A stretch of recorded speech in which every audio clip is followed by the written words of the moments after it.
On the show, a digital rights group deems India as the internet shutdown capital of the world for the 5th year in a row.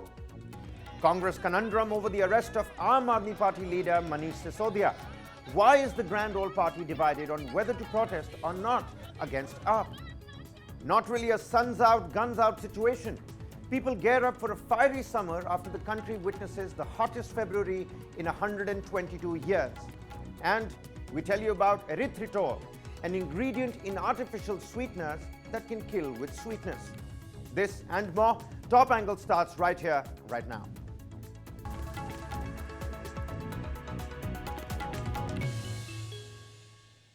Now, according to a digital rights group, India is the internet shutdown capital of the world. Access Now has placed India on top of its list for the 5th year in a row. The watchdog says that such tactics are used to keep people in the dark for extended periods. Yet, the reality is not as cut and dry. So let us shed some light on the issue. Now, the report says that 187 shutdowns that were documented in the year 2022, 84 of those took place in India, followed by Ukraine with 22 disruptions. Several parts of the country are active war zones due to Russia's offensive. And Iran comes next, having imposed 18 shutdowns in 2022. Myanmar saw the 4th highest shutdowns, followed by Bangladesh.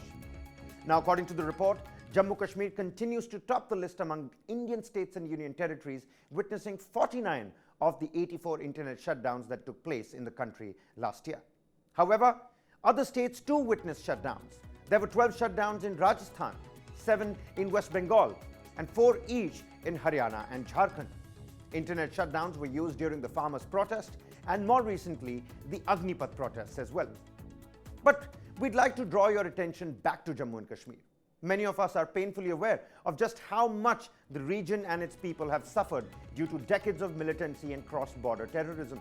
The precarious situation in Jammu and Kashmir has posed critical administrative challenges to successive governments, that is, not just the Bharatiya Janata Party. Yet, no government has been able to address Jammu and Kashmir's chronic problems as much as the Modi government has, be it through recognizing it as a union territory or bringing it to equal status with the other states.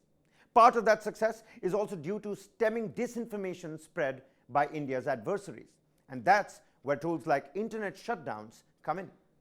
But prolonged internet shutdowns do indeed pose certain civil challenges as well. As emphasized by the top court, necessity and proportionality matter. In November 2020, the government made amendments to the rules of telecom services.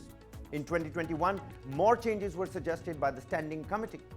Critical observations again came to light within the committee this year.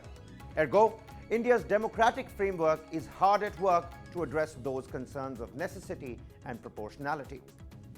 Now, reacting to the report by Access Now, Rajiv Chandrasekhar, Union Minister of State for Electronics and Technology, said, and I quote, "With over 80 crore Indians online, soon to be 120 crore, content takedowns in India are amongst the lowest in the world.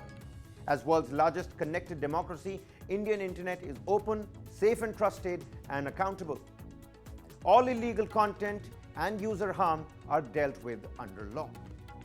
Access Now is a non-profit entity that, quote-unquote, seeks to serve, guide, and influence policymakers around the world. By its own admission, its major funders in the year 2022 included Google, Facebook, the Canadian and the Dutch foreign ministries, as well as others. And for an advocacy group to then bunch India, the world's largest democracy, with the likes of war-torn Ukraine or an autocratic theocracy like Iran, thus requires due rebuttal. Moving on.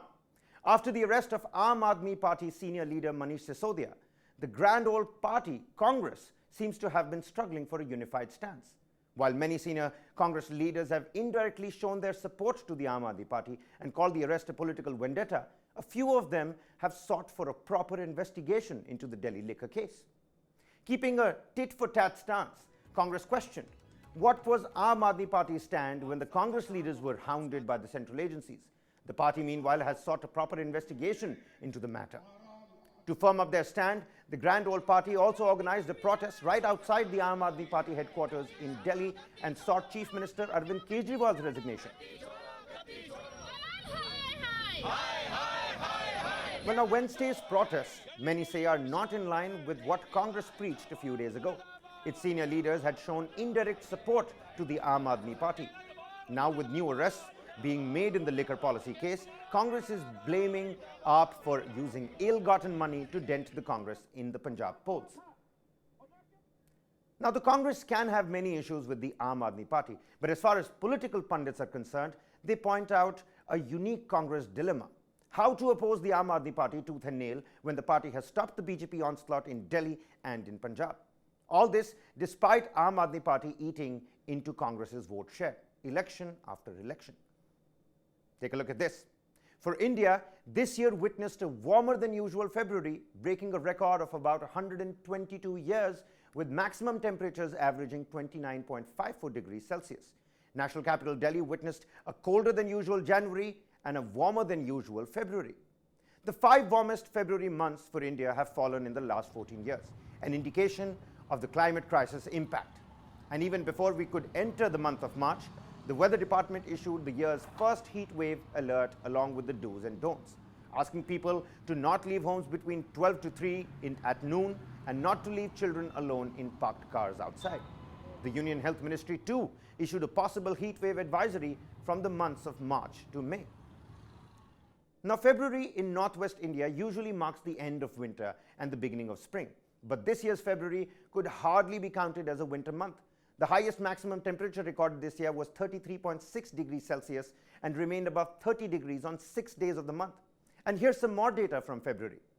As per the Weather Department, North and Central India's average day temperature was 1.73 degrees Celsius above normal in February. Earlier in February in the year of 1901, the average day temperature was 0.81 degrees Celsius above normal. Even in terms of minimum temperatures, the month was the 5th warmest since 1901. Now, scientists have attributed the warmer than usual February to the absence of western disturbances, particularly for Delhi. The Weather Department predicts, except for central India, the heat wave in the rest of the country may be less than last year. Meanwhile, some neutral conditions may prevail in the month of March, as there are indications of the weakening of La Nina conditions and the emergence of the El Nino conditions in April and May. Moving on, if you are among those cutting down on refined sugars in your diet and using a sugar-free as a replacement, then this information is for you. A report suggests that the presence of an ingredient called erythritol in the zero-calorie sweeteners is associated with blood clotting, stroke, and heart attack. Researchers have found individuals with existing heart disease are twice as likely to experience a heart attack or a stroke if erythritol levels are high in their blood. The report further elaborates. Higher erythritol levels in blood makes us prone to cardiac events. Erythritol makes blood clot easily, thus increases the risk of a stroke. Erythritol is about 70% as sweet as sugar and is produced through fermenting corn. The body poorly metabolizes erythritol, and the human body creates low amounts of erythritol naturally. An additional dose, meaning, can be harmful. Now, artificial sweeteners are commonly used as sugar substitutes. Those suffering from obesity, diabetes, or metabolic syndrome are often advised to consume sugar-free products, which contain erythritol. So, the next time you go out to buy that sugar-free sachet again, do consult an expert about its usage. Meanwhile, the Bharatiya Janata Party has launched its Vijay Sankalp Yatra in Karnataka in anticipation of the state assembly elections over there. BJP National President J.P. Nadda was accompanied by Karnataka Chief Minister Basuraj Bommai to initiate the yatra from Chamarajanagar.